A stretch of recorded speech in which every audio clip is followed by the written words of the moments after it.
Dieu vous bénisse. Amen. On va directement par nos Bibles.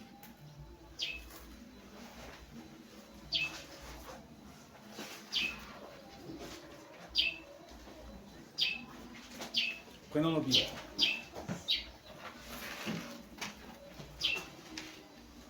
Ce matin, nous allons parler d'une chose très simple, très capitale. Très capitale. Et ce qu'on parlera va simplement se retrouver dans le livre de Matthieu 27, versets 11 à 26. Matthieu 27, versets 11 à 26. J'ai pris le temps, par la grâce de Dieu, de travailler dessus. Pendant que j'étais dans le jeûne et la prière, le Seigneur m'a permis la grâce d'avoir ce message. Et le Seigneur voulant, nous allons essayer d'avancer dessus pour l'édification des uns et des autres. Matthieu 27, 11 à 26.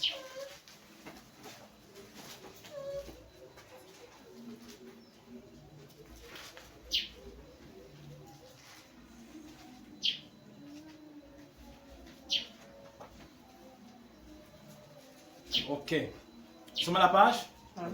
Il est écrit, Jésus comparut devant le gouverneur. Le gouverneur l'interrogea à ce terme. Es-tu le roi des Juifs? Jésus lui répondit, tu le dis. Mais il ne répondit rien aux accusations des principaux sacrificateurs et des anciens. Alors Pilate lui dit, n'entends-tu pas de combien de choses il t'accuse? Et Jésus ne lui donna de réponse sur aucune parabole. Sur aucune parole. Ce qui étonna beaucoup le gouverneur. Alors, à chaque fête, le gouverneur avait coutume de relâcher un prisonnier, celui que demandait la foule. Il avait alors un prisonnier fameux, nommé Barabbas. Comme ils étaient ensemble, ils étaient assemblés, Pilate leur dit, lequel voulez-vous que je vous relâche? Barabbas ou Jésus, qu'on appelle le Christ? Car ils savaient que c'était par envie qu'ils avaient livré Jésus. Pendant qu'il siégeait au tribunal, sa femme lui fit dire qu'il n'y a rien entre toi et ce juste, car aujourd'hui j'ai beaucoup souffert en songe à cause de lui. Les principaux sacrificateurs et les anciens persuadèrent la foule de demander Barabbas et de faire périr Jésus. Le gouverneur, prenant la parole, leur dit, lequel des deux voulez-vous que je vous relâche? Il répondit, Barabbas. Pilate leur dit, que ferai-je donc de Jésus qu'on appelle Christ? Tous répondirent, qu'il soit crucifié. Le gouverneur dit, mais quel mal a-t-il fait? Et il criait encore plus haut, plus fort, qu'il soit crucifié. Pilate, voyant qu'il ne gagnait rien, mais que le tumulte augmentait, prit de l'eau, se lava les mains en présence de la foule et dit, je suis innocent du sang de ce juste. Cela vous regarde. Et tout le peuple répondit, que son sang retombe sur nous et sur nos enfants. Alors Pilate leur relâcha Barabbas, et après avoir fait battre de verges Jésus, ils le livrèrent pour être crucifié. Amen. Amen. Nous prions. Bien-aimé notre Dieu, nous te bénissons ce matin. Merci pour la grâce que tu nous accordes, Père, de pouvoir arriver à ce niveau. Amen. Voici la lecture qui a été, oh Dieu, présentée, telle qu'elle est écrite. Nous voulons, Seigneur, que le contenu nous soit révélé par le Saint-Esprit. Bénis les cœurs de tes enfants. Assiste-leur puissamment afin que ton nom soit glorifié. Au nom de Jésus-Christ, Amen. Asseyez-vous, s'il vous plaît. Alors, bien aimés, en quelques minutes, nous allons parcourir les notes qui sont prises. Et puis, si Dieu fait grâce, on va terminer. Ce matin, j'ai donné comme thème « Ils nous jugeront ». Le thème « Ils nous jugeront ». C'est un thème fameux. « Ils nous jugeront ». J'ai caché un mot. J'ai le mot, le prénom. Que j'ai caché, je l'ai remplacé avec « il ». Normalement, je devais dire « le monde nous jugeront ». Ou bien, pardon, excusez mon lapsus, « le monde nous jugera ». Parce qu'il s'agit du monde. Merci beaucoup. Gloire à Jésus. Amen. Donc, on devait dire « le monde nous jugera ». Mais « il » mis pour des personnes, nous jugeront. Alors, frères et sœurs, vous permettrez que pendant que je parle, je guette ici sur les notes, parce que j'ai pris des notes afin qu'elles ne m'échappent pas. Il y a, lorsque nous méditons, lorsque nous sommes devant la présence de Dieu, le Seigneur laisse en fait des pépites dans nos cœurs, et quand ces pépites tombent dans nos cœurs, nous prenons la peine de les noter, de prendre les notes afin de ne pas les oublier lorsque nous avançons.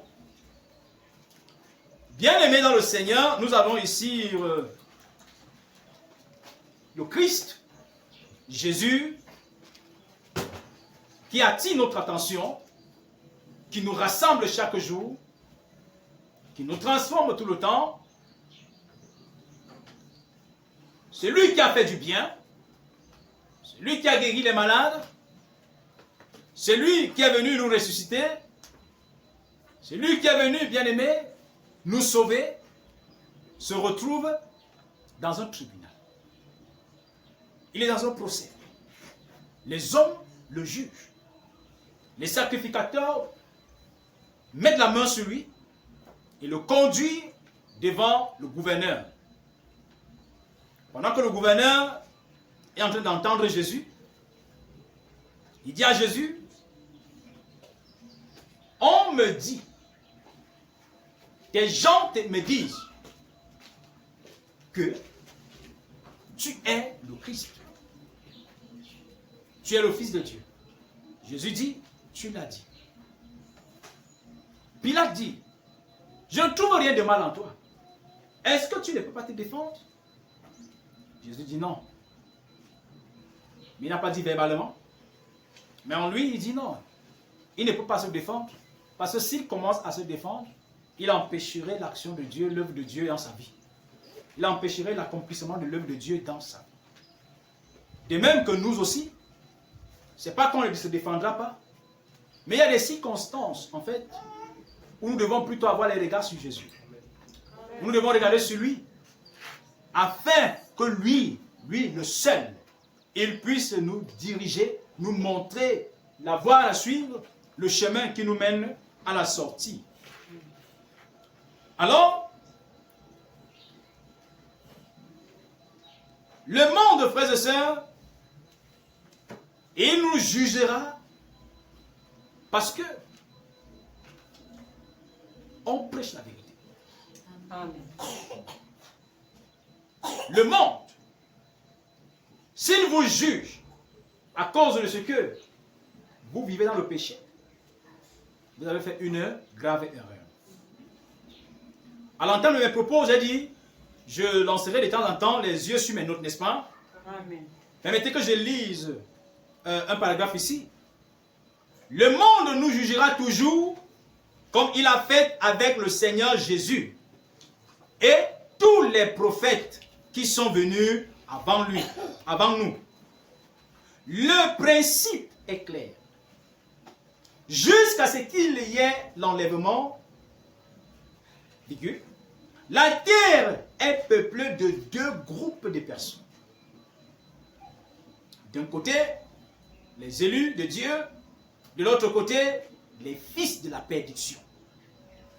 Et ceux-ci, j'ai mis entre parenthèses fils de la perdition, qui sont en grand nombre sur la terre, passent le temps à en vouloir aux chrétiens pour le fait qu'ils ont choisi la vérité. Amen. Alors, bien-aimés, les chrétiens sont toujours en petit nombre par rapport aux fils de la perdition. Pour justifier le mot fils de la perdition, Jésus a dit dans Jean, je n'ai rien perdu de ce que tu m'as donné, si ce n'est le fils de la perdition.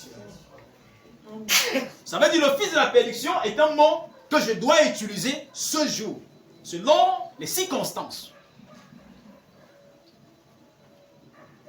Ils sont nombreux. Et étant nombreux maintenant, ils en veulent aux chrétiens parce que les chrétiens ont choisi la vérité. Les chrétiens ont choisi honorer Dieu.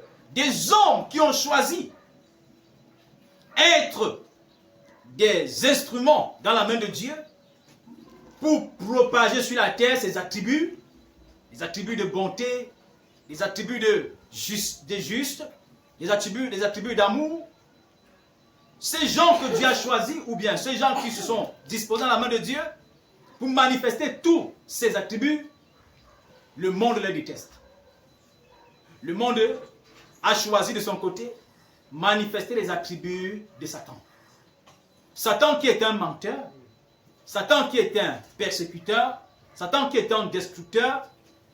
Des gens se livrent à Satan afin que Satan les utilise avec une compensation des moyens financiers, de la liberté de vie, dans la mesure où chacun peut faire ce qu'il veut, chacun peut avoir le nombre de femmes qu'il veut, chacun peut entrer dans la secte comme il veut, chacun peut insulter comme il veut, d'autres peuvent tuer comme ils veulent, d'autres peuvent faire ceci. Et tout ça, quand ils le font, ils n'ont aucun remords parce que leur maître, c'est ça qu'il aime faire. Et pendant qu'ils le font, ils ont des résultats, ils ont un paiement, ils ont une prime pour ça. Maintenant, au lieu qu'ils se contentent de ce qu'ils font et de la prime qu'ils reçoivent, ils ont plutôt les yeux sur les chrétiens. Ils ont les yeux sur les enfants de Dieu parce que les enfants de Dieu s'opposent, pas dans la violence, mais s'opposent par leurs œuvres, des œuvres des fils de la perdition. Pendant que le fils de la perdition sera en train de détester, l'enfant de Dieu sera en train d'aimer. Et vous allez voir souvent, quand on veut punir quelqu'un, on fait la méchanceté sur quelqu'un, on dit tu ne mangeras pas, tu vas faire ceci, on le punit, on fait la méchanceté sur lui. Et non, les parents, si un parent punit son enfant, c'est pour le corriger. Donc là, je parle maintenant de ce que les gens veulent faire la méchanceté. Ça veut dire que quelqu'un s'engage expressément à faire la peau à son prochain, au point où, dans sa tête, quand il appuie son prochain, psychologiquement, il est à l'aise, son cœur bat bien, le cœur pompe bien le sang dans le corps. Le jour où vous venez maintenant pour donner à manger à cette personne, ça l'énerve. Le jour où vous accordez à cette personne l'amour, ça l'énerve. Pourquoi? Il devait souffrir, il devait mourir. Il y en a d'aucuns dans la famille ou dans le monde qui nourrissent leur appétit par la peine, l'endurance et la souffrance des autres. Quand ils voient des autres manquer des routes, quand ils voient des autres manquer d'électricité, quand ils voient des autres manquer de l'eau à boire, ça les plaît. Il faut que de temps en temps, on les traite comme des patrons, on les traite comme des boss. Et le jour où quelqu'un se lève par charité pour construire un forage, dans ce quartier qui manque de l'eau, on le tue. Vous voyez un peu? Parce que, non, tu n'as pas construit le forage. En construisant le forage, tu enlèveras ces gens de la souffrance. Il faut qu'ils restent dans la souffrance. Le travail de Satan, c'est de voir les gens souffrir. Par contre, celui de Dieu, c'est de ne pas voir les gens souffrir, mais c'est de voir les gens quitter la souffrance. Amen. Quitter la souffrance. Vous allez voir, excusez-moi du thème, quand les gens se livrent dans des multiples sectes pernicieuses ayant des noms divers, fin de fin, ils rendent la vie difficile à leur population. Parce que le résumé est constaté que eux, ils souffrent dans des différentes conditions à remplir, mais la population n'est dans aucune secte, ne souffre pas. Mais non, comment est-ce que eux, souffrant, avec des conditions qu'il faut remplir, ils vont rendre la vie facile à la population? Non, il faut compliquer la vie à la population pour que cette population, en fin de compte, se retrouve aussi en train de choisir la méchanceté comme eux. Satan est un destructeur et tous ses agents sont des destructeurs. Amen. Un gouvernement qui embrasse Satan détruira sa population. Amen. Un parent qui embrasse Satan détruira ses enfants. Amen. Vous allez voir des parents qui accouchent les enfants et épousent d'abord les enfants avant que les enfants vont en mariage. Pourquoi? Satan. C'est son travail. Et c'est pourquoi ces gens, ayant détruit leurs propres enfants dans la maison, sachant qu'il n'y a plus rien de bon dans leurs enfants, parce que si un parent marie sa fille, ce n'est pas parce qu'il veut marier sa fille, mais c'est l'esprit qui est en lui et qui le gouverne, qui veut prendre dans sa fille son potentiel. Vous comprenez un peu? Amen. Donc ça prend l'aura de la fille et ça laisse cette fille comme la coquille. Vous voyez un peu ce que je dis? Maintenant, lui, sachant que ses filles sont déjà tous gâtés, comment va-t-il en vouloir l'enfant du voisin qui se garde chaste? Comment va-t-il l'aimer? Il ne pourra pas l'aimer. Tout ce qu'il pourra faire, c'est d'appeler l'enfant du voisin, donner l'argent à ses enfants pour qu'ils vont même en boîte de nuit se saouler. Vous comprenez? Il ira même, il cherchera tout pour détruire le pauvre. Les riches ont leur argent, mais ils ne laissent pas la vie facile aux pauvres. Ils vont jusqu'à creuser le pauvre, prendre même le dernier terrain qui reste aux pauvres. Tout simplement, pas parce qu'ils ont besoin de ce terrain, mais c'est parce qu'ils veulent que le pauvre souffre comme eux. Ne pouvons pas ouvrir la bouche pour dire au pauvre que gars, j'ai trempé, toi aussi viens tremper. Et même s'il le disait, un homme qui garde sa dignité se contente de ce qu'il a. Amen. Et quand je parle du riche ici, je ne parle pas de tous les riches. Je parle de ces personnes qui ont embrassé Satan. Le fils de la perdition ou les fils de la perdition ont pris pour habitude de traquer, de juger, de condamner même administrativement ou juridiquement les enfants de Dieu. Quand vous entrez dans les bureaux aujourd'hui, vous qui rendez les vrais chiffres, vous qui rendez compte des vrais chiffres, c'est vous qu'on persécute. On a besoin des faux chiffres. Le patron veut les faux chiffres pour justifier ses détournements. Un enfant de Dieu aujourd'hui se lève, il ne peut pas travailler. Il est enfant de Dieu, il ne peut pas travailler. Si ce n'est la grâce de Dieu, il va devenir corrompu. Parce que quand il arrive, son supérieur l'oblige à faire le faux.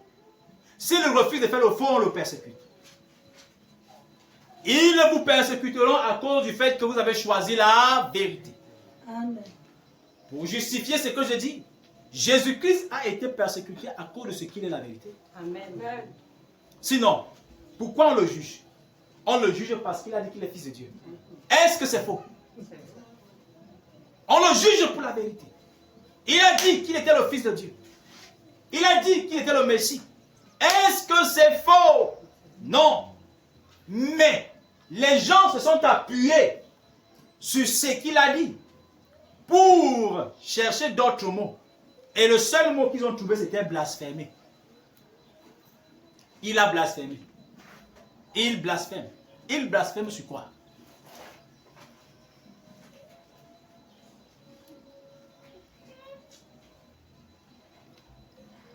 Quand vous voulez être juste, on va dire que vous accusez les gens, n'est-ce pas?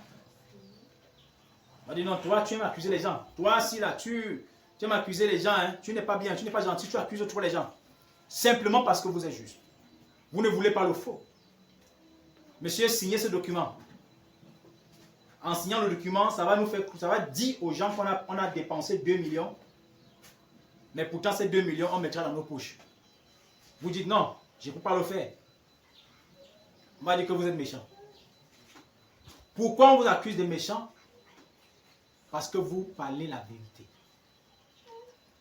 Pourquoi on vous traite de méchant? Parce que vous soutenez la vérité. Jésus-Christ était la vérité. Il a soutenu la vérité. Il a opéré des miracles. Il a intervenu dans différentes rues de Galilée, de Nazareth, de Jérusalem. Il a été pour le peuple. Il a servi le peuple. Mais le moment venu, les sacrificateurs ont monté la foule. Et ont dit à la foule que ce Jésus-là, qu'on pense être bien là, n'est pas bien. La foule dit non, il est bien. Il nous a donné le pain, on a mangé. Tel aveugle a guéri. Tel sourd a entendu. Telle femme à la perte de sang a été purifiée. Les sacrificateurs disaient non. Vous regardez ce qu'il fait là. Il ne le fait pas de la puissance de Dieu, car c'est nous qui maîtrisons Dieu. Il le fait avec la puissance de Belzébul. Alors la population a dit, même s'il faisait avec la puissance de Belzébul, au moins nous sommes reconnaissants qu'on a été délivré des maladies. Toi qui as la puissance de Dieu là, qui ne veut pas nous donner. Lui donc qui a la puissance de Belzébul qui nous donne. Voilà que nous sommes guéris. Alors, les sacrificateurs ont dit, dans tous les cas, qui est-il pour dire qu'il est fils de Dieu? N'est-il pas un homme comme nous? Il a blasphémé. Que dit la loi? Il a blasphémé. La population a dit, ça peut être vrai. Mais n'est-ce pas le fils de Joseph le charpentier? Comment est-ce qu'il peut dire qu'il est le fils de Dieu? Et il a même exagéré. Quand Philippe lui a demandé de nous montrer le Père, c'est quoi, c'est Thomas? Quand Thomas a demandé de nous montrer le Père, c'est Thomas ou c'est Philippe? Philippe a demandé de nous montrer le Père. Il a dit qu'il était le Père. Non, c'est vrai, il a blasphémé. Donc il n'est plus fils, il est à Père. Donc il voudrait nous dire qu'il est Dieu. Les sacrificateurs ont dit alors, qu'est-ce qu'on vous disait ici? C'est un imposteur. La population a dit, dans ce cas, nous soutenons la loi de Moïse. Nous soutenons Moïse et nous refusons qu'un pareil homme vienne dans son imposture nous troubler. Et on l'a arrêté. Qu'il soit fils de Dieu, qu'il soit Messie, qu'il soit prophète, qu'il soit Dieu, est-ce que c'était faux? Ce n'était pas faux. Le problème est que les sacrificateurs ont manqué la révélation de connaître qui lui était. Et c'est pourquoi le monde manque la révélation de ce qui est le Saint-Esprit dans la vie des gens. Le monde ne sait pas que quand le Saint-Esprit remplit quelqu'un, la personne est semblable à un homme qui est ivre. Quand le Saint-Esprit a rempli quelqu'un, dans Actes des Apôtres, on dit qu'ils sont ivres. C'est ça, non? Amen. Ils ont bu le vin. C'est ça qui les rend ivres. Mais c'est Pierre qui rentre justifier ça. Il dit non, nous ne sommes pas ivres. Mais nous sommes plutôt remplis du Saint-Esprit. C'est pourquoi le vin devant le Saint-Esprit est un feu étranger. Et c'est pourquoi le vin est un liqueur qui donne pour la plupart des temps aux lâches le courage de parler. Certaines personnes, quand ils ont à vous dire, ils ne vous le diront pas en face. Ils iront d'abord boire. Et quand ils boivent, ils viennent devant vous, ils vous disent des choses que, quand le vin va finir, ayez le courage de lui dire, tu m'as dit ça hier, il va dire qui moi? Ça ne me ressemble pas. Mais parfois il reconnaît qu'il vous a dit cela. Mais c'est juste que comme il n'a plus le vin, il ne peut pas affirmer. S'il affirme, vous allez entrer dans les problèmes, n'est-ce pas? Le vin donne le courage. D'une part. Le Saint-Esprit donne le courage. D'une autre part. Le vin inspire ses adeptes. D'une part. Le Saint-Esprit révèle à ses croyants la connaissance de notre part. Amen. Le vin donne aux à ses adeptes la capacité de tituber. Le Saint-Esprit de l'autre côté donne aussi la capacité à ses adeptes de tituber. Le vin vous amène parfois à ne pas sentir les douleurs. C'est ça, n'est-ce pas? Quand vous buvez et que vous êtes ivre, on peut vous gifler, ça ne vous dit rien, n'est-ce pas? On vous frappe, ça ne vous dit rien. J'ai déjà vu des sous-là, hein? Qu'on frappe, ça ne les dit rien. Le Saint-Esprit aussi donne la capacité aux chrétiens de supporter toutes les épreuves. Amen. Dans le vin est un feu étranger devant le Saint-Esprit. C'est pourquoi, dans Lévitique, Dieu avait demandé aux sacrificateurs qu'aucun d'eux n'entre dans le lieu très saint avec le vin. Pas sur lui, mais en lui. Ça veut dire, si tu avais bu le vin et tu allais en lieu très saint, tu mourrais. Cela voudrait dire que Dieu est un meurtrier? Non. Dieu a établi sa parole et c'est la parole de Dieu qui agit sur nous. Amen. Si le procureur vous condamne parce que vous avez volé, est-ce qu'il est méchant? Non, il n'est pas méchant. Pourquoi? Parce que le code a été établi et toute personne qui enfreint se rend lui-même coupable et méchant envers lui-même. Le procureur n'est pas méchant lorsqu'il applique une sentence sur vous quand vous êtes coupable. Alors voilà en quelque sorte ce qui se passe. Jésus, qui était lui-même le Fils de Dieu, ou qui était lui-même Dieu, manifesté dans un corps physique, les chrétiens le connaissaient parce qu'ils ont la révélation, mais les fils de la perdition, le monde ne l'a pas reconnu. Et parce que le monde ne lui a pas reconnu, le monde lui a jugé dans sa vérité. Et maintenant, notre thème, c'est « Ils nous jugeront ». Qu'est-ce que je voudrais ressortir dans ce thème? Pourquoi est-ce que le monde nous jugera? Est-ce à cause de la vérité que nous prêchons? Ou à cause du fait que nous soyons incapables d'accomplir la parole de Dieu? Je ressors dans le palier où le monde nous jugera à cause de la vérité, mais je rentre maintenant dans le palier de l'accomplissement de la parole de Dieu à notre sujet. Ça veut dire, quand Jésus est venu sur la terre, il y a des prophéties qui lui ont annoncé. Et quand ces prophéties lui ont annoncé, les prophéties disaient que quand il sera sur la terre, les boiteux marcheront, sauteront, n'est-ce pas? Amen. Les sourds entendront, les aveugles verront, les paralytiques marcheront, Amen. les morts ressusciteront, les sourds entendront, et il apportera une année de grâce. Amen. Donc en fait, le monde peut nous juger pour deux choses. Vous allez savoir dans quel palier vous vous trouvez. Le monde vous juge à cause de la vérité que vous prêchez. Ou le monde vous juge à cause de ce que vous n'avez pas pu prêcher la vérité. Parce que si on vous juge parce que vous n'avez pas pu prêcher la vérité, vous avez échoué.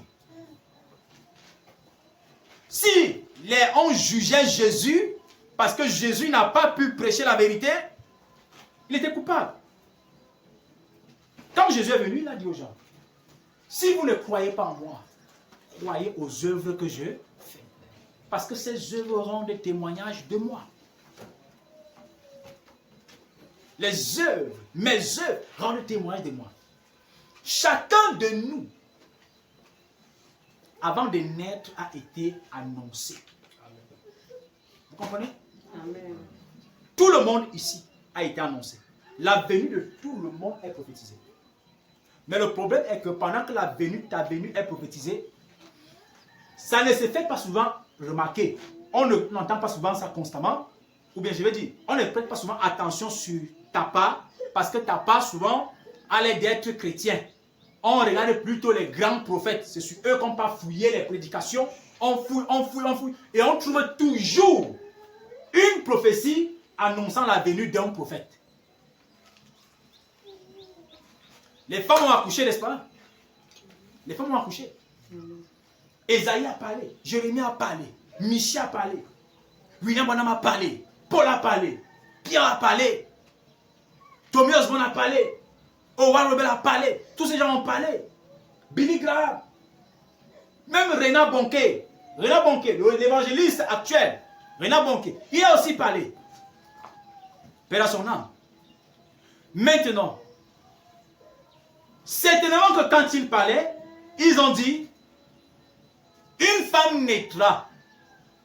Quand elle naîtra, elle passera son temps à avorter. Ou certainement, ils ont dit, toi qui as pris pour habitude là, soyons ensemble. Ne dormez pas s'il vous plaît. Toi qui as pris pour habitude d'avorter, Dieu te punira. C'est ça, n'est-ce pas? Maintenant, quand il dit ça, des pasteurs ont dit ça, non? Amen.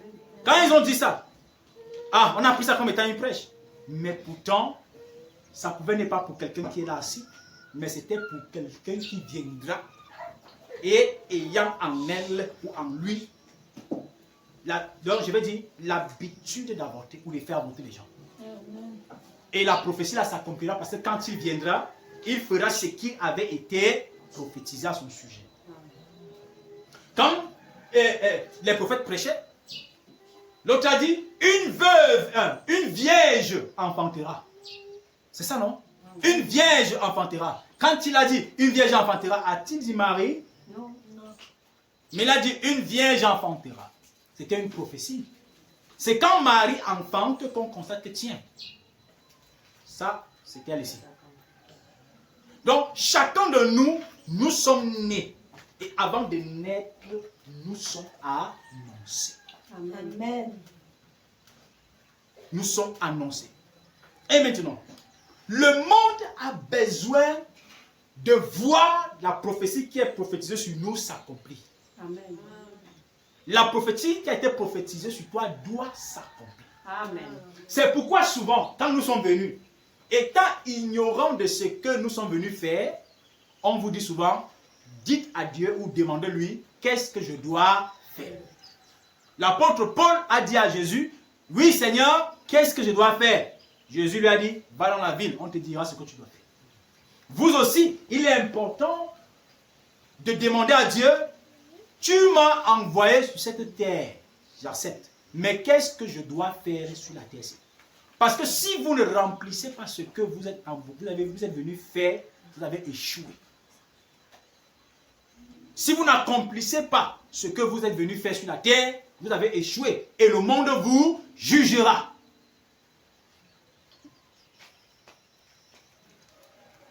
N'est-il pas dit que si quelqu'un n'est pas à sa place, il crée le désordre? Si quelqu'un n'est pas à sa place. Vous avez déjà vu un littéraire aller faire la mathématique? C'est le désordre. Il va être bloqué au tableau. Ou vous avez déjà vu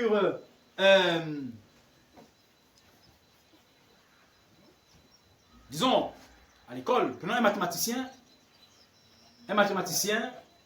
allait faire peut-être la philosophie, non, là, ils font la philosophie. Ou un mathématicien allait faire la couture, il sera coincé. Il se casse les aiguilles. Ou se percer lui-même la main, le doigt. Parce qu'il ne connaît rien dans ça. Donc, toutefois que vous vous retrouvez dans un domaine qui n'est pas le vôtre, vous échouez. Non seulement vous échouez, mais vous créez des dégâts. Vous allez créer des dégâts. C'est pourquoi, pour éviter les dégâts, il est important que chacun se spécialise. Et si on peut se spécialiser dans les différents domaines des activités, dans la médecine, on vous dit qu'il y a un spécialiste, ça veut dire que c'est ce qu'il connaît faire. Il y a un spécialiste en tel, un spécialiste en tel, un spécialiste en tel. Et réellement, quand vous allez rencontrer le spécialiste, vous trouvez la réponse à votre problème. Dans la foi aussi, chaque individu, chaque chrétien qui vient vers Dieu Dieu lui charge d'un travail. Dieu lui donne une tâche à accomplir. Et cette tâche à accomplir, vous êtes censé la connaître. Si vous restez ignorante de la tâche que vous devez accomplir, vous seriez un désordonné parmi les gens ordonnés. Parce que vous ne serez pas à votre place. Vous constaterez que vous ne pourriez aider personne. Vous n'aiderez pas l'œuvre de Dieu à avancer en rien. Vous seriez en fait comme un embrouillé au milieu des personnes conscientes. Alors, dès ce moment, il est important de chercher devant la face de Dieu ce qu'on doit faire. Quand Jésus est venu, il savait déjà ce qu'il venait faire sur la terre. Il savait qu'il venait mourir pour tout le monde. Pour le rachat des uns et des autres. Il savait. Et c'est pourquoi quand il est venu, il n'est pas allé rester à la sacrificature là-bas au temple pour dire aussi porter les tuniques et puis il va rester là en venant aussi dire le sacrificateur. Non. Quand Jean-Baptiste venait, Jean-Baptiste savait ce qu'il venait faire. Qu'est-ce qu'il venait faire? Aplanir les sentiers de Jésus. Et c'est pourquoi il s'est contenté du miel et des sauterelles comme nourriture. Ça n'a pas posé un problème parce qu'il savait ce qu'il venait faire sur la terre. Ce qui fait qu'on se plaint, c'est parce que nous ne sommes pas à notre place. Si je suis à ma place, je ne me plains pas. Quand Samson est venu, il savait ce qu'il devait faire. Il savait. Quand il quittait le ciel, il savait. Et quand il est entré dans la peau d'un enfant, il a oublié. Parce que quand on est dans la peau de l'enfant, on oublie. Le seul être vivant sur la terre qui est venu avec toute sa conscience du ciel pour la terre, c'est Jésus. Amen. Le reste des prophètes, là, sont les anges qui ont été envoyés. Quand ils viennent, étant petits, leur mémoire s'efface. C'est quand ils grandissent que Dieu vient les apparaître. Que Dieu s'apparaît à eux et leur dit, voilà ce que j'ai décidé de faire avec toi. Et certains, Dieu avertit les parents. La mère de Samson, Dieu lui a dit, ne coupez pas ses tresses, que ses cheveux ne tombent pas au sol. Qu'il ne boive pas du vin. Déjà, même comme il est enceinte, toi, la maman, ne goûte pas le vin. Ne goûte pas le vin. Parce que cet enfant-ci, je vais l'utiliser, il sera le libérateur d'Israël. Et quand elle a accouché Samson, elle a dit à Samson, voici ce que Dieu m'a dit à ton sujet. Samson, ayant entendu ça, a grandi avec, la maman lui disait, ne taillez pas ses cheveux.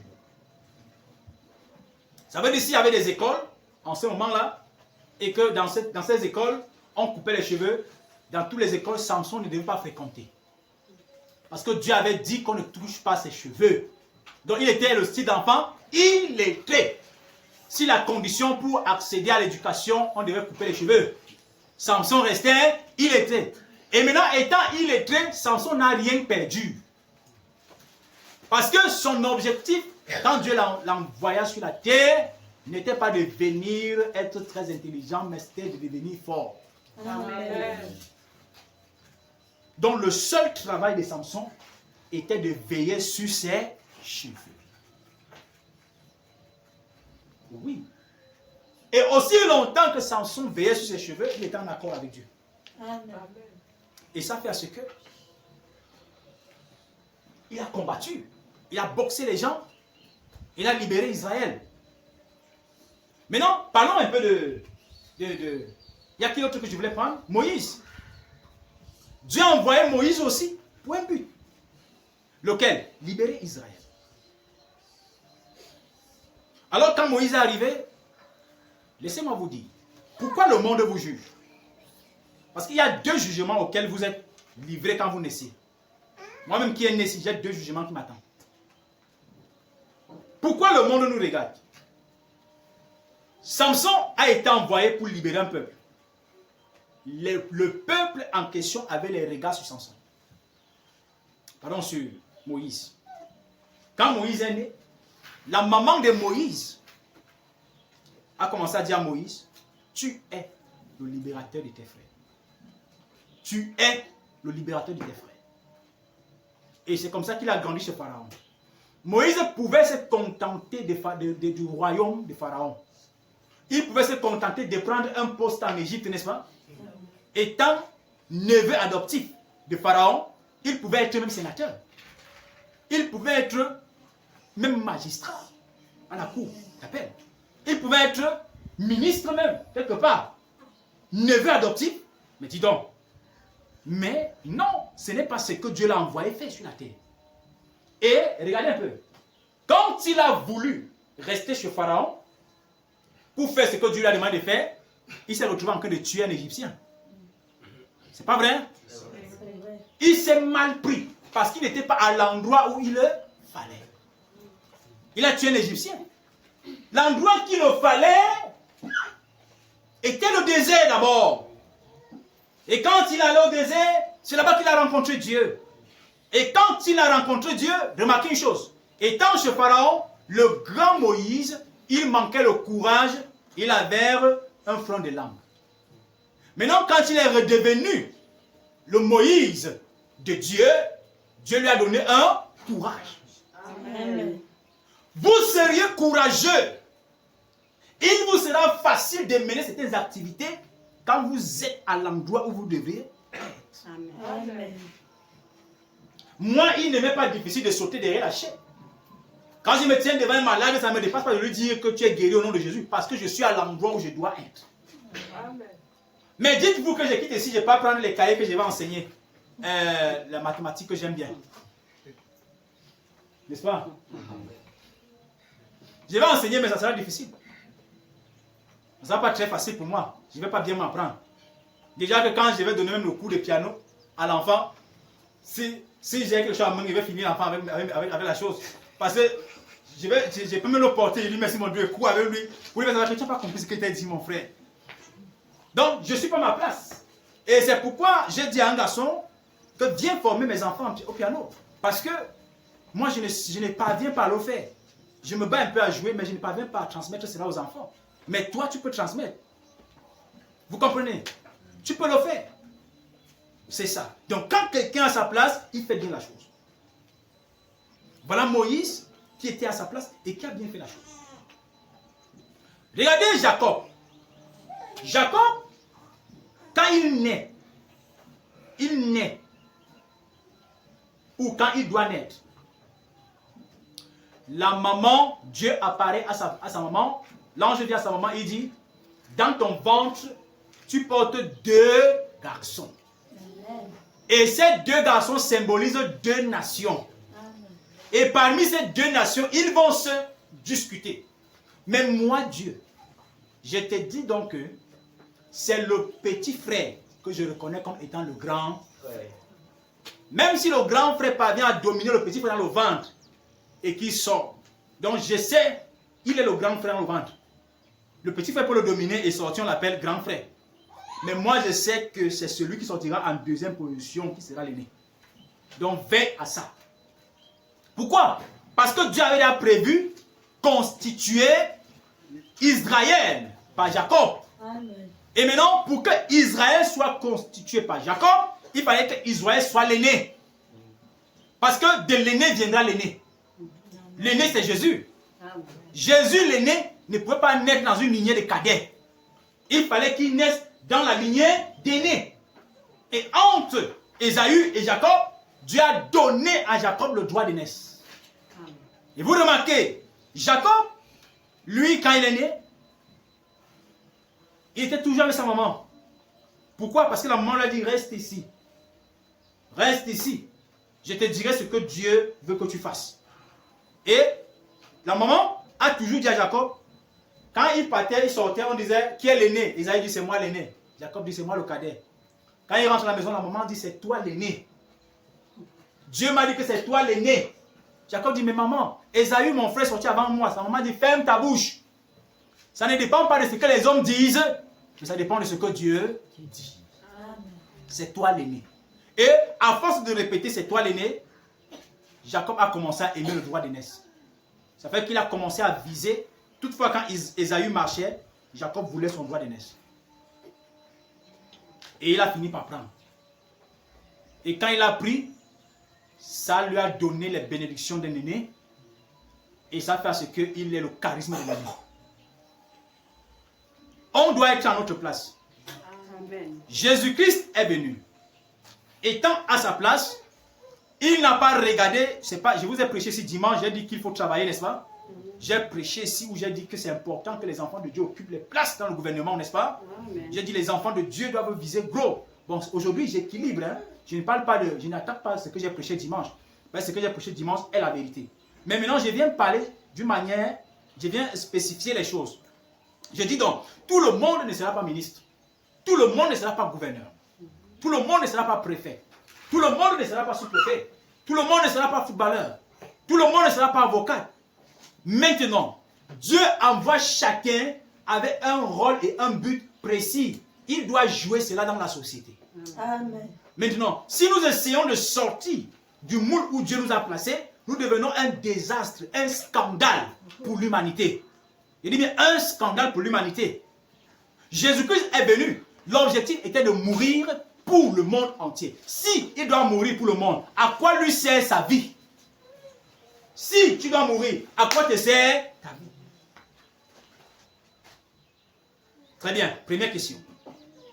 Maintenant, lui étant venu pour mourir pour les uns, pour les autres, il fallait qu'il se consacre pour la chose. Il s'est consacré. Et étant consacré, il savait que de lui les prophéties disaient qu'il devait opérer des miracles.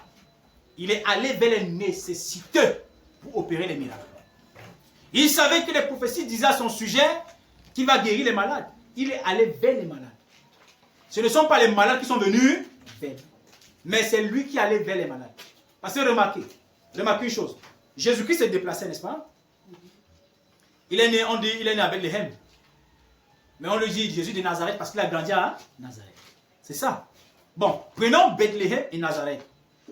Les aveugles qui ont été délivrés, à Galilée, ils ont fait comment? C'est parce que Jésus a marché jusqu'à Galilée. La femme samaritaine qui a reçu la révélation sur Jésus-Christ en Samarie, elle a fait comment? Est-ce qu'elle est partie à Nazareth? Ou est-ce qu'elle est partie à Bethléem là-bas? Non, elle n'est pas allée rencontrer Jésus, mais c'est Jésus qui allait lui rencontrer. C'est pourquoi ce n'est pas nous qui rencontrons Dieu, mais c'est Dieu qui nous rencontre. Aucun homme ne connaît où se trouve Dieu. Jamais. Mais Dieu connaît où se trouve l'homme. Donc c'est Dieu qui nous rencontre. La chose qu'on a à faire, c'est de manifester le désir. Le désir d'aller vers lui, et lui-même vient vers nous. C'est pourquoi on a souvent dit, c'est l'homme qui va vers la femme. Ce n'est pas la femme qui va vers l'homme. Même si ton amour pour l'homme est comment, ce n'est pas toi qui dois aller vers l'homme. C'est l'homme qui vient vers toi. La terre, on ne va pas renverser la montagne, on met le sommet de la montagne à terre.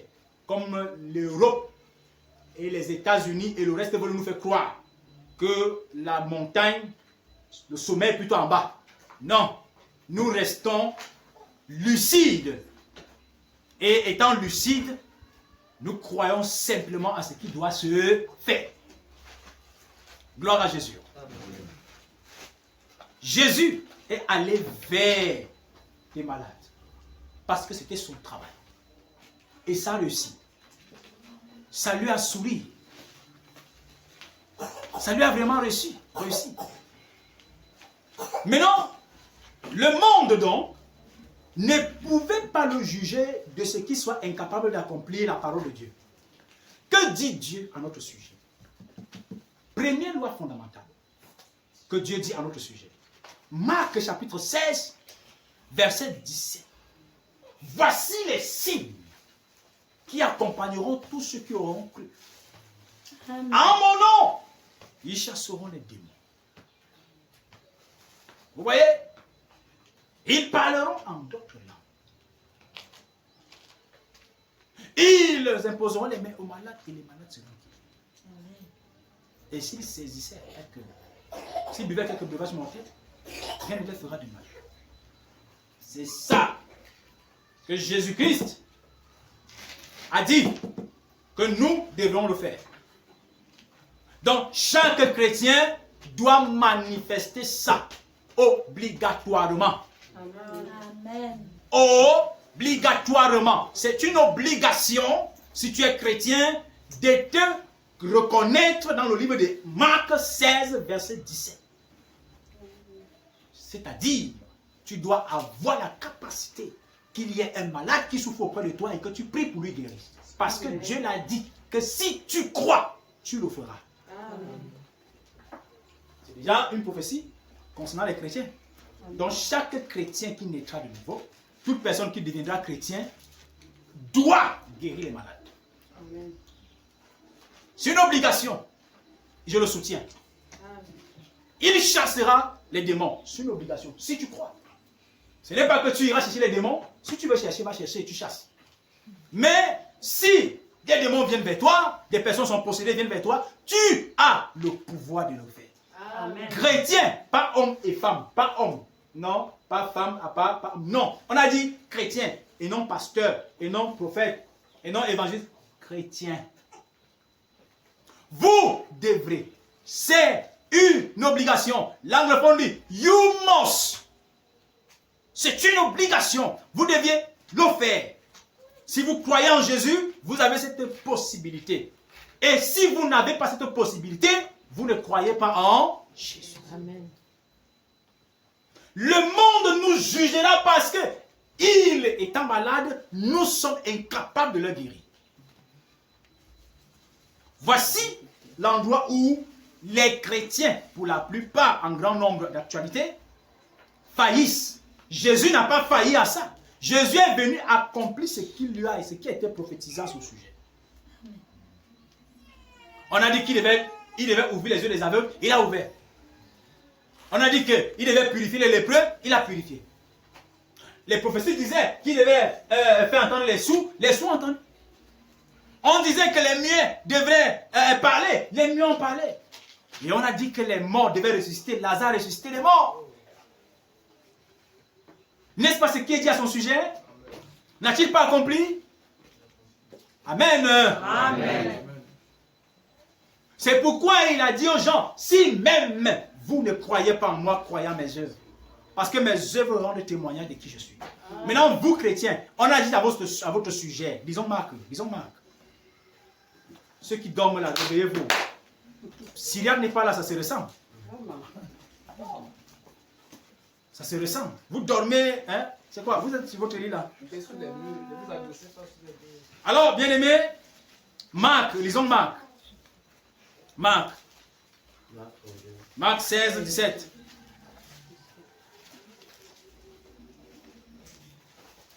Marc 16, verset 17.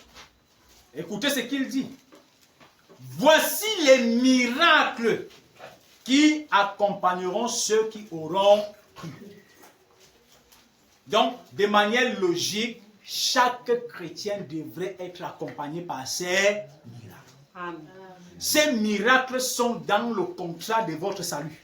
Amen. Ça veut dire le jour où vous avez accepté Jésus et que vous avez pris engagement, dans la signature, le contrat de votre adoption, ceci est à l'intérieur.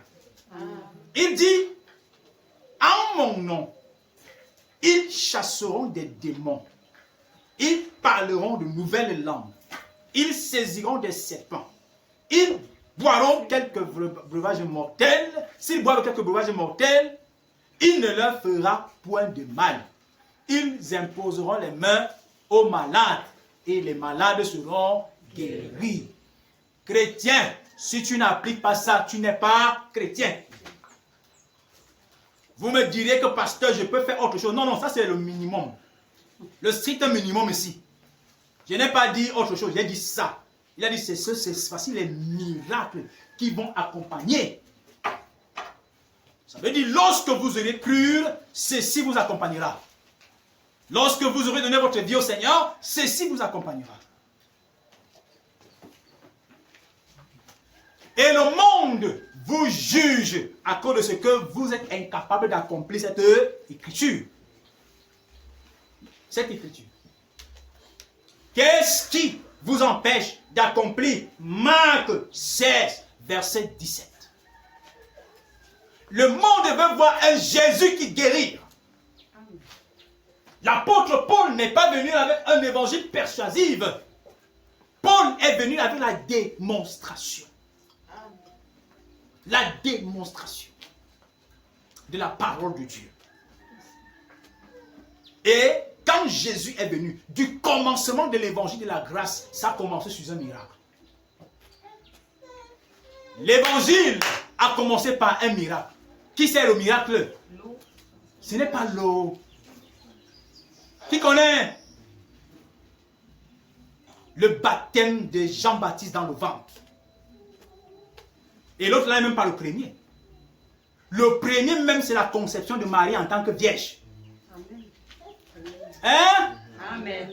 Le fait qu'une vierge conçoit, c'est un miracle. Donc l'évangile est basé sur le miracle. Un amen. Amen. Sans miracle, sans évangile. Un évangile sans miracle est une religion, est un dogme, un credo. L'évangile est basé et centré sur le miracle. Parce que ce sont les signes qui accompagnent la croyance. Amen. On ne croit pas sans miracle. Il n'y a pas de miracle sans foi. Il n'y a pas de christianisme sans miracle. Amen. S'il y a un christianisme sans miracle, ça devient la dénomination. Parce que tout véritable homme de Dieu n'a que passé le temps dans les miracles. Amen. Regardez un peu. Moïse, les miracles. Miracle sur miracle. Miracle sur miracle. Élisée, miracle sur miracle. Josué, miracle sur miracle.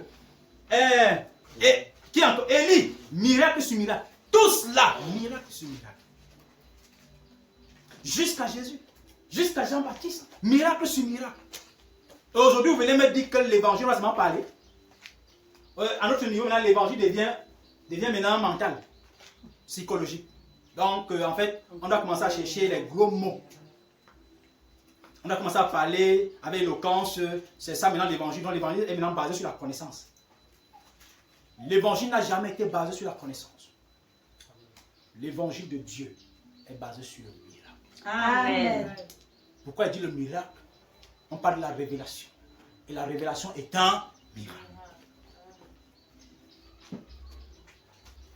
Un Dieu devient humain. C'est pas un miracle? Le monde veut le miracle. C'est tout. Voilà tout ce que le monde veut. Ne les bavardez pas quelque chose qui n'entre pas dans leurs oreilles. Le monde veut que vous leur dites quelque chose que vous pouvez démontrer. Parce que ça, le livre qui est la Sainte Bible, a passé le temps à promettre. Ce sont seulement des promesses. Promesses. Et c'est vous qui les accomplissez. Jésus dit, je ne suis pas venu ici sur la terre pour annuler la parole, mais pour l'accomplir. Amen. Et l'accomplissement de la parole, ce sont la démonstration, ce sont les miracles. Amen.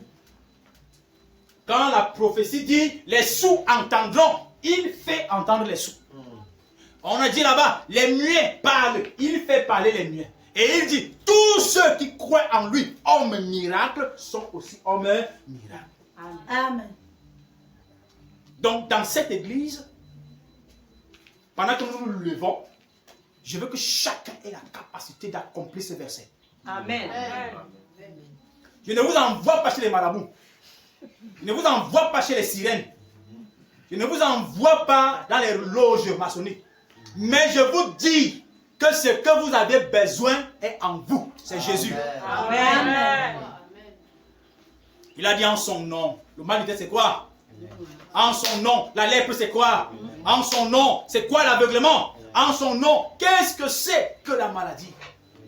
Si déjà un homme est mort et enterré pourri 4 jours, pourri, il est venu enlever la personne de la mort. Il a remis toute sa chair. Et que ce Lazare est devenu encore dodu comme avant. Et que ce Lazare pouvait marcher, parler. Pourtant, la corruption avait à détacher sa langue. Elle avait à pourrir, ça avait à décomposer. Il était enterré. La chaleur a frappé sur le sol. Le sol a chauffé à l'intérieur. Mais Jésus est venu, Jésus l'a ressuscité. Et il a dit, de même, si vous croyez, vous ferez de même que moi. Amen. Je veux que vous sachiez, vous les jeunes qui sont assis ici, tout le monde que vous me voyez là, vous me regardez là. Le sommeil, la lenteur, la paresse, sortez dans ça. Amen. Que je sois ici ou pas, si un cas de maladie arrive, c'est vous gérer. Amen. Alléluia. Amen. Paul n'a pas dit soyez les imitateurs de Jésus. Il n'a pas dit ça. Il a dit soyez mes imitateurs. Je vous dis aussi soyez mes imitateurs. Amen. Pourquoi il pouvait porter sur lui la responsabilité de dire aux gens, à toute une église, d'être ses imitateurs, de l'imiter? Parce que lui d'abord il a imité Christ. Amen. Vous ne pouvez pas imiter quelqu'un que vous ne voyez pas. Si je vous dis imitez Paul, vous avez vu? Non. Bon, moi je dois l'imiter. Et je vous dis, voici Paul. Ou bien, pas Paul, parce que ce n'est pas la sorcellerie. Je vais dire, voici en fait le résultat de la prêche de Paul à moi. Amen. Maintenant, si vous pouvez me copier, vous serez textuellement ce que je suis. Amen. Et ce que je suis démontre ce que Christ était. Amen. Amen. Quel est ce chrétien qui ne peut pas accomplir Marc 16? Marc 16, 17. Pourquoi on ne l'accomplit pas? Hein? Et le monde nous juge pour ça. Et c'est une erreur. Voici le mauvais jugement. Voici le mauvais jugement. Il est encore préférable que le monde juge le chrétien à cause de la vérité. Comme Christ a été jugé à cause de la vérité. Mais Christ n'a pas été jugé à cause de ce qu'il n'a pas accompli, ce qu'il devrait accomplir. J'aime sa citation. Lorsqu'il est sur la croix, il dit, et voici tout est accompli. Ça veut dire, il a tout fait. Moi qui suis devant vous, l'une des choses que je connais, c'est que je dirais des nations à porter la parole de Dieu. Je dois le faire. Si je ne le fais pas, j'ai échoué. Le reste là, avoir l'argent, je ne suis pas dans ça. Mon objectif, c'est d'accomplir ce que Dieu a dit à mon sujet. Amen. Si je fais ce que Dieu m'a dit de faire, je dors tranquille. Même quand le souffle me quittera, je dirai à Dieu, gloire soit rendue à toi. Le reste, ce sont les détails.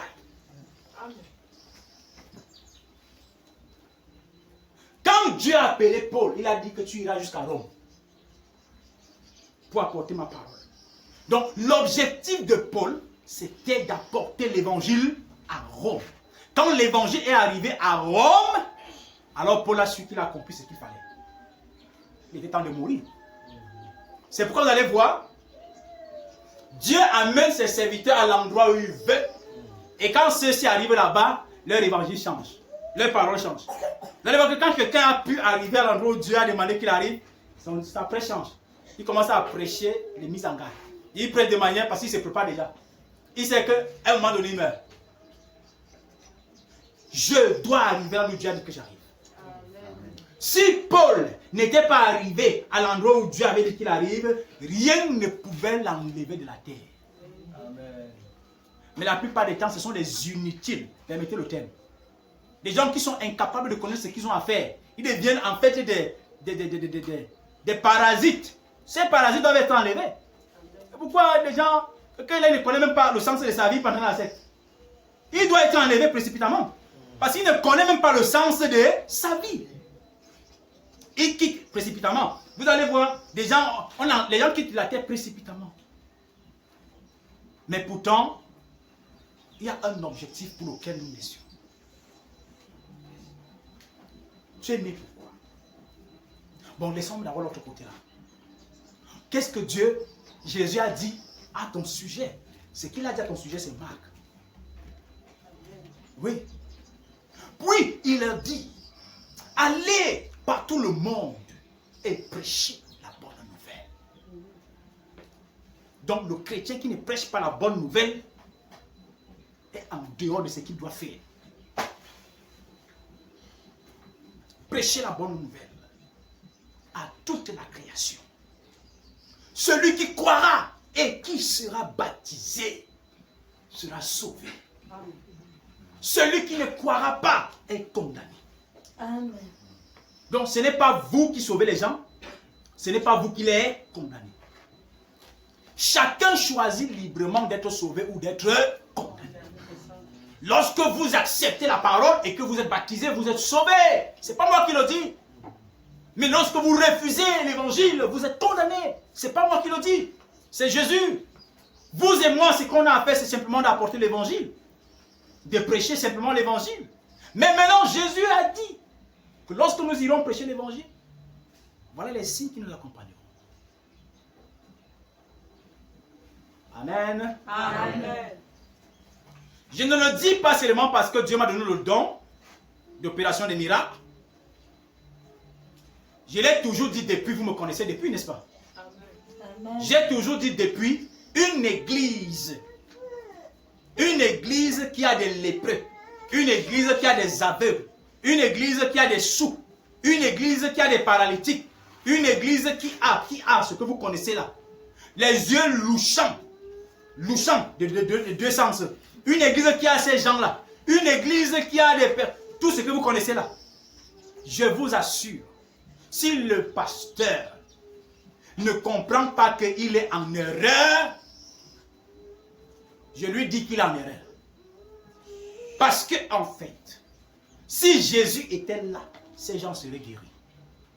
Amen. Vous êtes d'accord avec moi? Amen. Nous sommes d'accord? Amen. Si Jésus était dans cette église, ces gens seraient guéris. Pourquoi? Parce que ces pauvres âmes, ils viennent chaque dimanche à l'église et tout le temps, ils disent à Dieu, si seulement tu pouvais me guérir.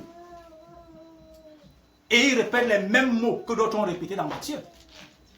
Mais ils ne sont pas guéris. Pourquoi? Parfois parce que le pasteur ne croit même pas en ce qu'il est. Le pasteur ne croit même pas en l'évangile. Parce que s'il croyait en Jésus-Christ, alors ces gens guériraient. Guérir quelqu'un ne demande pas à ce que tu aies un grand don. C'est d'avoir simplement, d'être chrétien réellement. Alors, si ces gens sont ici, je me dois de rester devant Dieu pour dire à Dieu, guéris ces gens-là. C'est pourquoi l'apôtre Paul, dans son église, il a guéri ces gens. Au point où, même en route, son ministère n'était plus seulement à l'église. Son ministère se répandait même le long des routes. Quand Paul marchait en route, même sans parler, son nombre guérissait les malades. Amen. Parce qu'il croyait. Ce sont des signes qui accompagnent. Et quelque part, il est dit qu'Élie était un homme de la même nature que nous. Alors, si Élie était un homme de la même nature que nous, Paul, lui aussi, était un homme de la même nature que moi, que toi. Et alors, si moi je peux prier pour les malades qui guérissent, vous aussi pouvez prier pour les malades et ils guérissent. Croyez-vous que Dieu est seulement Dieu pour moi? Non! Non! Dieu est Dieu pour nous. Amen. Pour toi. Pour moi. Et il a dit que nous devrons le faire. C'est pourquoi, de vous là, nous tous ici là, le monde nous jugera. Vos voisins vous jugeront. Même s'ils ne vous amènent pas au tribunal, ils vous jugent. Le fait qu'ils soupirent, la Bible dit que l'humanité entière soupire. Le fait qu'ils soient en train de soupirer de la guérison et que vous êtes chrétien et vous êtes incapable de le guérir, vous êtes jugés. Dieu a élu Jésus pour le monde, n'est-ce pas? Et les disciples ont été choisis pour les autres, pour guérir les gens. Donc, Dieu ne nous appelle pas pour rien. Dieu ne vous appelle pas dans votre famille en désordre. Dieu ne vous appelle pas dans sa parole en désordre.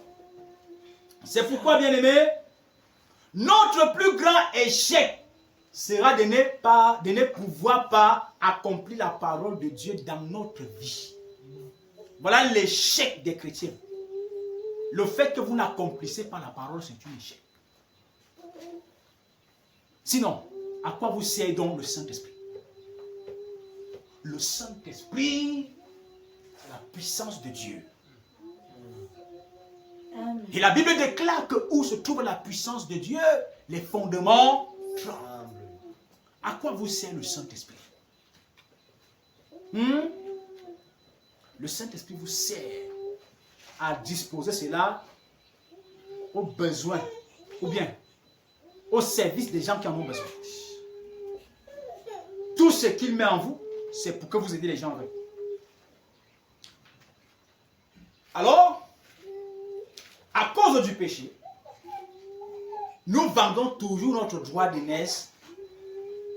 Voilà pourquoi nous serons toujours jugés sur la terre pour deux raisons. Première raison, on sera jugé à cause de la vérité qu'on prêche. Parce que vous prêchez la vérité, le monde vous jugera, le monde ne vous aimera pas. Mais il ne doit pas vous juger pour n'avoir pas obéi. Vous comprenez? Amen. Nous serons tous traînés au jugement. Si vos voisins ne vous jugent pas, les sorciers la nuit vous jugent. Ils font des procès sur vous. Quand ils s'asseyent, la certaine dit, qui est ce nouveau dans le quartier-ci? Ou qui est cette dame-là dans le quartier-ci? Qui est ce monsieur qui ne nous laisse pas mener nos activités librement? On va dire, il s'agit d'une certaine telle. Quelqu'un qui vous connaît va dire, c'est une telle comme ça là. Elle va dans telle église. Ils vous jugeront la nuit, mais ne vous feront pas de mal. Amen. Vous comprenez? Amen. Ils ne vous feront pas de mal. Je préfère qu'on me juge pour la vérité que je prêche. Mais il ne faut pas qu'on me juge parce que je suis incapable d'appliquer la parole de Dieu. Amen. C'est pourquoi je vous dis, le niveau où nous sommes, on doit augmenter dans la prière. Amen. Quelque part dans la parole de Dieu, les disciples ont senti la persécution grandissant. Ils ont demandé à Dieu de renouveler sa présence en eux. Et la Bible déclare en acte que Dieu a renouvelé. Il fut à nouveau rempli du Saint-Esprit. Et Dieu fit par eux des délivrances, des guérisons, des miracles. Et maintenant, nous autres, nous ne sommes pas des morts. Hein? Vous laissez ce qui est à vous et vous partez convoiter ce qui est à l'autre. L'office de la prédiction a son travail. Hein? Est-ce que vous savez que nous-mêmes, on a nos musiques propres à nous? On a les musiques qui rendent gloire à Dieu. L'office de la prédiction a les musiques qui rendent gloire à Satan. C'est pas ça? Hein? Au lieu que, je prends un exemple, hein, même s'il tombera sur mes vidéos, je parle. Fallait il poupe pas. Au lieu qu'il rende gloire à Dieu, il passe son temps à rendre gloire aux femmes. Il chante les trucs, femmes, machin, tout qui chante des bêtises. Et les chrétiens passent le temps à aimer ça. Oh, Fali, nos yeux. Ce n'est pas la musique de Dieu là-bas. Amen. Si tu es chrétien, pour que l'onction de Dieu grandisse en toi, tu dois te contenter de ce qui est à toi. Amen. Amen. Ce qui fait que vous soyez incapable de pratiquer la parole de Dieu, c'est que vous vous êtes longtemps distrait aux choses qui ne vous appartiennent pas. Vous êtes dans le monde partout. Hein? C'est ça. Oh, j'aime vraiment tel. Oh, j'aime vraiment tel. Votre tel que vous aimez là, il aime Dieu. Il aime votre Dieu. Il passe le temps à se tresser. Ces gens passent le temps à se tatouer. Ils passent le temps à percer les oreilles. D'autres, dans le monde entier, font n'importe quoi. Le monde de la popularité, ils font n'importe quoi. Est-ce qu'ils aiment votre Dieu? Ils n'aiment pas votre Dieu, mais vous les aimez. Je ne veux pas dire que vous les haïssez. Hein? Je vais dire leur musique là. Ce n'est pas chrétien. Vous comprenez? Il y a la musique chrétienne, il y a la musique mondaine. Amen. Et si vous êtes chrétien, aimez la musique chrétienne. Amen. Je vous assure. Alors, tellement qu'on est habitué au monde, on perd même la tête parfois. On oublie même parfois ce que nous sommes. Allez voir le frère Salomon qui m'a donné un verset biblique. C'était quoi encore? Ésaïe, n'est-ce pas? Ésaïe 3. Où les chevillers, les cordes sur les reins. Tout. On coupe ça.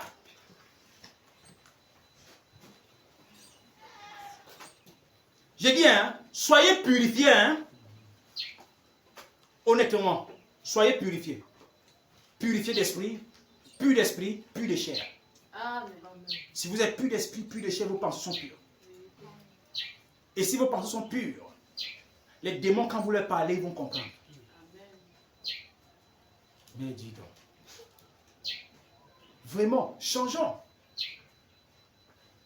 On doit accomplir ça. On doit accomplir ces paroles. Moi, je ne me contente pas de ce que je fais déjà.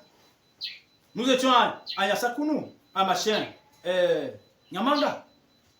Vous avez vu des cœurs palpitants guéris. Vous avez vu des nez sciatiques guéris. Vous avez vu, je dirais quoi, des poisons, un poison qui a duré longtemps sur quelqu'un, la personne ne peut pas s'accroupir. Guéri. J'étais enjolé. Plein de choses sont passées. À Omende, des enfants qui avaient des problèmes de cœur, de poumons, ne pouvaient pas sauter, guéris.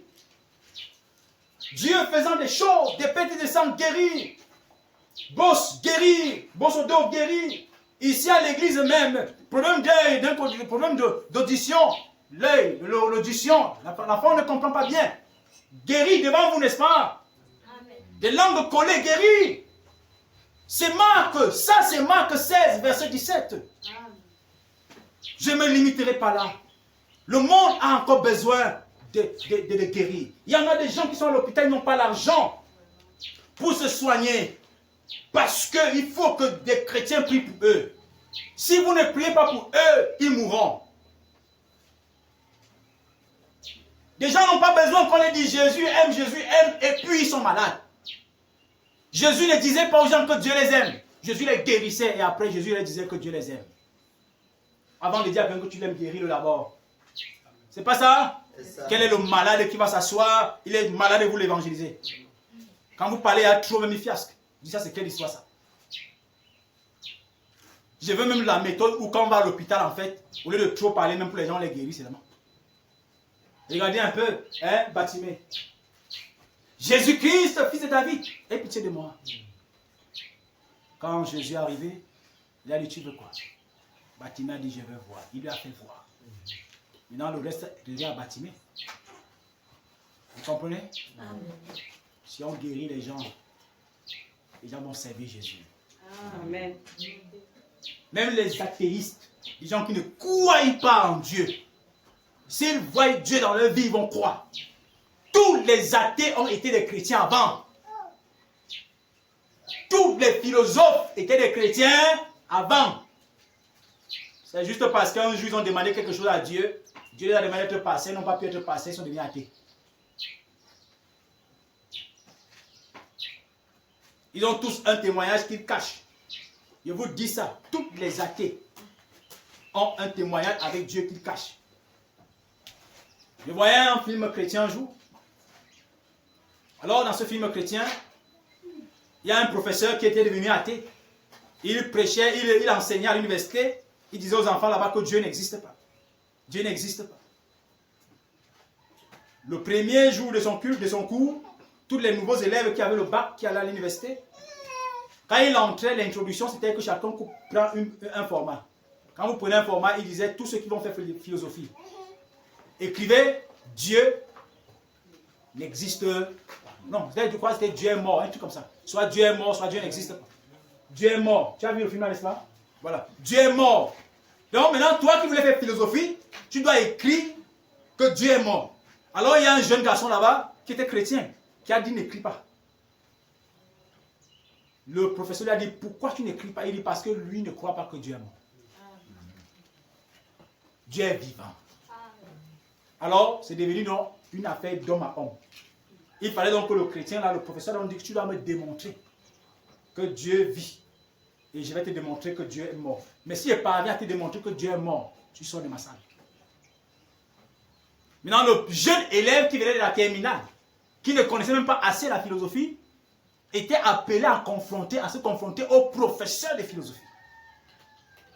Et Dieu lui a accordé la grâce. Ça lui a poussé à chercher la Bible. Lui, il était juste un religieux. Mais cette fois-ci, il a cherché la Bible. Il est entré en profondeur dans les Écritures. Et ça lui a rendu chrétien. Parce qu'il a rencontré Christ. Et fin de fin, le philosophe, quand il a été percuté, quoi, c'est pas une voiture, dans la rue. Et avant ça, il a confessé. Et quand il avait trop jeune, il a dit aux jeunes que ce Dieu que tu dis qu'il vit, quand ma maman mourait, il était où? Je l'ai prié. J'ai appelé ce Dieu. Vous comprenez? Sa maman était souffrante. Lui, en tant qu'un homme qui sait qu'un Dieu existe, il a appelé Dieu que Dieu guérit sa mère. Sa maman est morte. Ça l'a énervé là que Dieu n'existe pas. Ça dépend de Dieu, ça ne dépend pas de nous. Si Dieu veut que ta personne meure, il meurt ou elle meurt. Ça ne dépend pas de toi. Comme des gens, vous pensez que vous avez accouché les enfants, ils vont rester éternels? Vous pensez que vos parents resteront éternels? Vous pensez que vos frères resteront éternels? Ou est-ce que vous êtes avec vos frères quand ils sortent marcher là dehors? Ou est-ce que vous avez vos enfants dehors? Les enfants entrent dans des endroits où les parents ne sont jamais entrés. Quand ça peut aller coincer là-bas, ils meurent, vous venez dire que Dieu n'existe pas. Votre tête là, il y a quelque chose dedans ou quoi? Moi, je crois que Dieu existe. Amen. Si tu es mort, Dieu a permis. Point, c'est tout. Ça va me faire mal, mais c'est arrivé. Enfants de Dieu, nous devons démontrer que Dieu est vivant. Amen.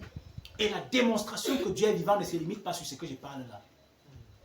Vous savez bien ici, si un malade vient, il faut qu'on le guérisse. Amen. On prie, Jésus le guérit. Un sourd vient, on prie, Dieu le fait grâce. Amen. Nous serons à Nyasakounou d'ici le 23. On ira encore confirmer cette parole là-bas à Nyasakounou. Amen. En campagne d'évangélisation.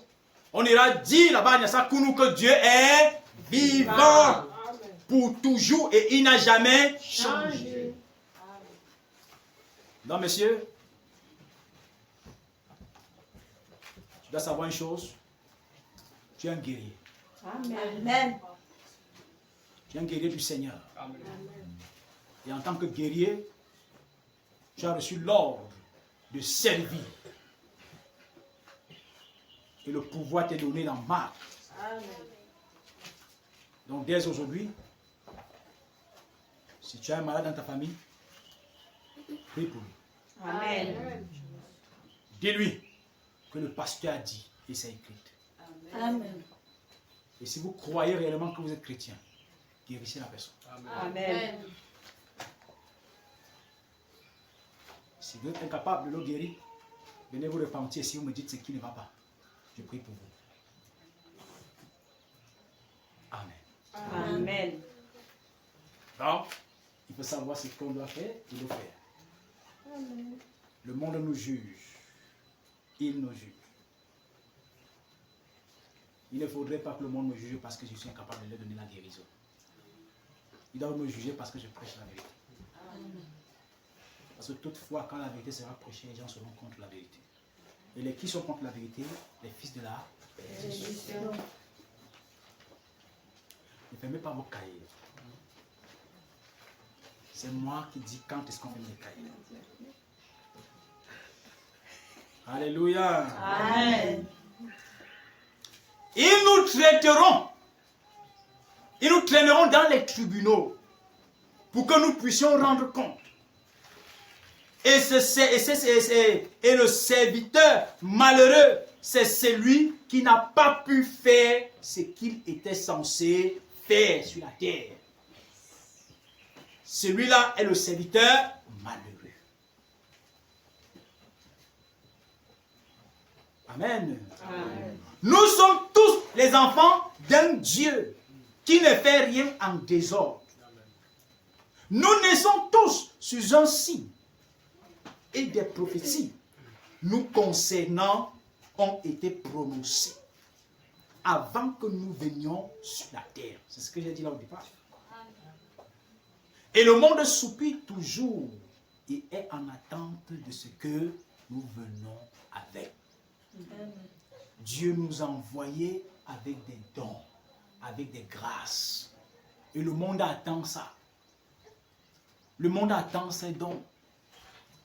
Vous ne voyez pas que les rois mages ont suivi l'étoile jusqu'à Jésus et a dit un roi est né. Il y a des gens qui ont les yeux gardés sur les signes. Il y a des gens qui regardent. Des gens ont besoin de Jésus. Je suis sûr qu'il y a des gens chez eux qui ont été trompés par les pasteurs, trompés par la religion, trompés par la dénomination. Ils sont en train de soupirer. Ils veulent voir un Dieu vrai. Ils veulent voir le vrai évangile. Et si ils sont en train de soupirer, ils ont besoin que vous vous levez et que vous allez vers leur maison leur parler de Jésus. Et ils croiront. Béni soit le nom du Seigneur. Amen. Alléluia. Amen. Est-ce qu'on peut chanter tel que je suis sans rien en moi? Tel que je suis sans rien en moi. Sinon, ton sang versé pour moi, et ta voix qui